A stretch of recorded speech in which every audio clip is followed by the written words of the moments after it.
Terima kasih untuk Anda yang masih bergabung bersama dengan kami dan di segmen ini kita akan review bagaimana jalannya perdagangan di sepanjang hari ini.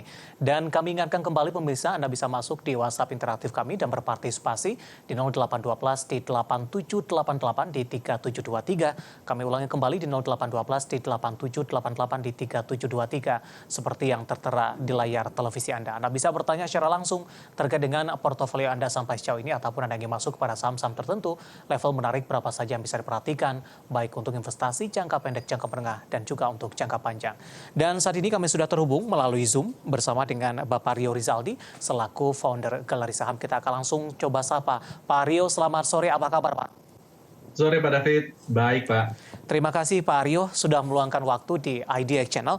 Tapi tampaknya kabar kurang baik nih untuk indeks harga saham gabungan Pak Rio. 1 jam jelang penutupan, indeks harga saham gabungan mengalami koreksi yang cukup dalam, terutama di menit-menit terakhir penutupan sesi kedua hari ini. Level 69 kembali ditinggalkan sampai sejauh ini.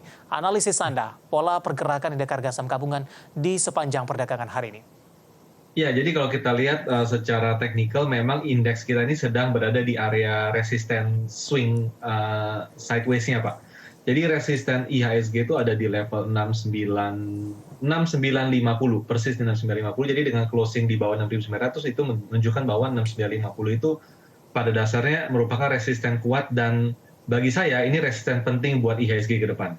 Karena kalau tidak bisa dilewati 6950, maka indeks kita cenderung akan terus berada di bawah EMA 200 dan sideways-nya itu cenderung mix to low. Tapi kalau dia bisa berada di atas 6950, pada dasarnya kita bisa berharap IHSG kita kembali bergerak positif, uptrend dan bullish kembali. Jadi Baik, memang kita lihat di sini ya. banyak faktor, salah satu wait and see di kebijakan The Fed dan dari sektor digital stock juga kelihatan menjadi pemberat buat IHSG juga Pak saat ini. Baik, tadi Anda katakan level 6950 merupakan salah satu titik krusial begitu. Apakah ini hanya sekedar melewati atau mampu bertahan Pak Rio? Karena di sepanjang perdagangan hari ini, IHSG sempat menyentuh tadi di 6.961 Pak. Ya, jadi harus bisa bertahan Pak. Jadi kita lihat kalau dia IHSG bisa bertahan di atas 6950 hingga 7000, itu range konfirmasinya, maka tendensinya adalah indeks kita bisa melaju walaupun konsolidasi, tapi konsolidasi dalam tren yang lebih positif daripada sekarang ini Pak. Artinya ketika 6950 berhasil dipertahankan, begitu tidak hanya dilewati, peluang 7 ribuan akan terbuka cukup lebar Pak Rio. Betul, bukan hanya 7000, malah sebenarnya secara teknikal bisa kembali ke kisaran 7200, 7300 sangat terbuka asal 6950 itu dilewati dan bertahan, Pak David. Baik, Pak Rio, kalau kita petakan ini rotasi pergerakan sektoral di sepanjang perdagangan hari ini, indeks harga saham gabungan sebenarnya ditopang oleh beberapa perbankan big cap, Pak. Kemudian juga saham-saham produsen rokok hari ini tampaknya tidak terpengaruh dengan sentimen global yang terjadi. Penguatan masih terus berlanjut, ada gudang garam, kemudian juga HMSP. Sementara pemberat datang ini dari pertambangan batu bara, kemudian juga saham teknologi, ada Goto yang hari ini tampaknya sudah ARB ataupun mendekat ARB karena mengalami pelemahan yang cukup dalam. Nah, saya cukup tertarik ini untuk membahas dari teknologi terlebih dahulu yang menjadi pemberat bagi indeks harga saham gabungan. Ada Goto, Pak. Tapi dari sisi fundamentalnya ini ada kaitan atau korelasi tidak dengan indeks Nasdaq di Bursa Amerika? Karena pada perdagangan terakhir juga mengalami koreksi yang cukup dalam, Pak Rio. Iya, jadi memang satu sisi memang dari indeks Nasdaq juga mengalami koreksi. Kita bisa lihat banyak saham-saham teknologi di sana juga terkoreksi, itu yang pertama. Kedua juga kan ada terjadi pergantian manajemen, direksi dan komisaris di Goto ya. Mungkin market juga masih meraba-raba, Goto ini arahnya akan kemana. Di sisi lain juga di lokalnya kita juga terlihat bahwa sentimen digital company, tech company, startup company itu masih banyak layoff dan lain sebagainya. Jadi banyak sekali uncertainty yang terjadi di market, sehingga mungkin market juga bertanya sekarang, ini apakah dengan kondisi sekarang akan lebih baik atau ternyata masih jelek juga karena trennya masih nggak ada yang positif saat ini. Jadi terlihat seperti itu Pak David. Terutama Goto juga udah naik cukup tinggi loh. Jadi kalau kita lihat Goto ini dari sejak di area bottomnya, Goto itu sudah naik kurang lebih sekitar 20-an% dari bottomnya. Jadi sangat mungkin juga pelaku pasar sudah beli di bawah melakukan profit taking. Baik, hari ini tertekan cukup dalam di 6,67%, ditutup di level 112.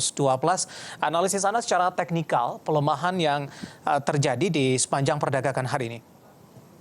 Jadi kalau untuk ini Goto ya Pak ya. Jadi kalau untuk Goto kita lihat memang supportnya itu memang masih ada support kuat itu di level 108 Pak. 108 plus minus sampai 110 jadi support kuat. Jadi ini lagi ngetes support yang dulu merupakan resisten.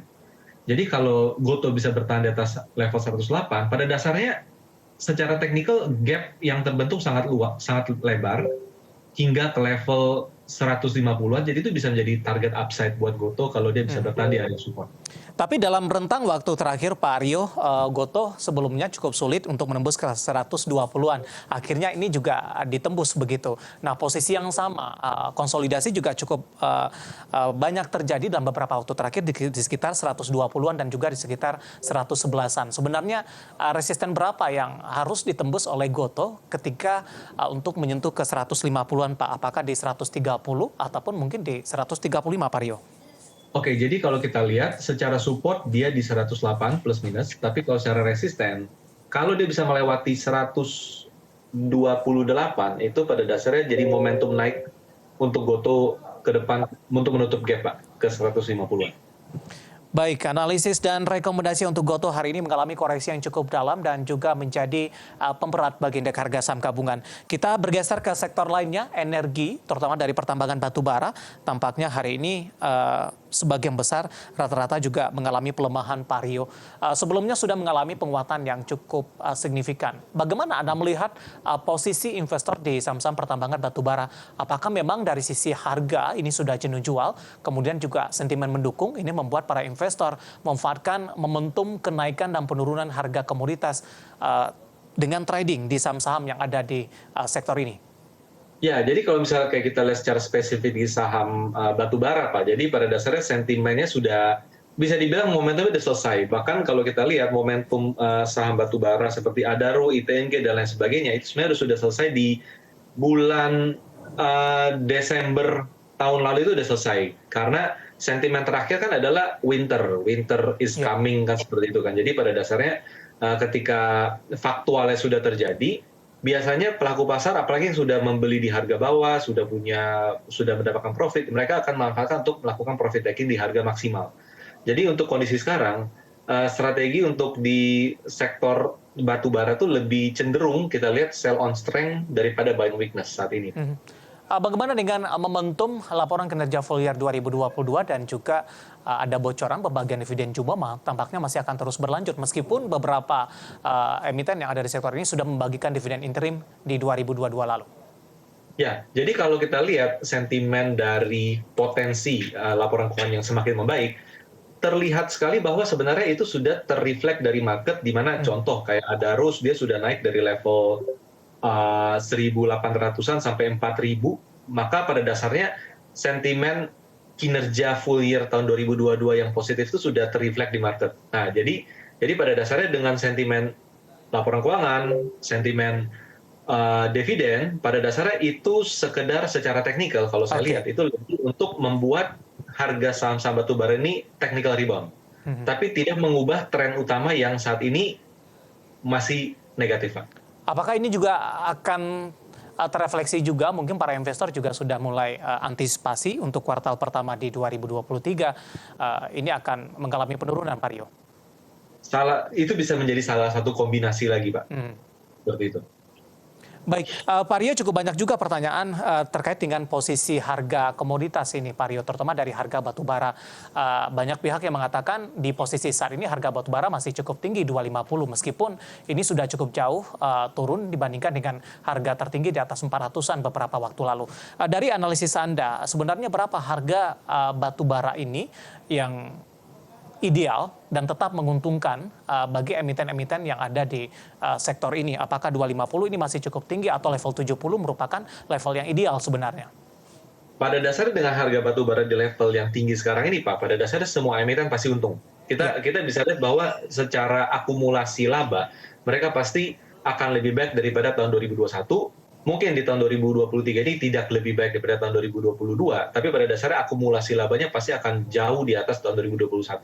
Tapi yang jadi masalah sekarang adalah harga sahamnya naiknya bisa jadi udah ketinggian. Oke, Karena ketika harga saham udah naik ketinggian, sudah overshoot seperti itu, pada dasarnya pelaku pasar, investor, trader itu juga pasti akan merealisasikan keuntungan, dan pada akhirnya di level dia nanti bisa berkonsolidasi lagi harga-harga saham batubara ini, disitulah level fair value dari harga komoditas batubara yang ada sekarang ini.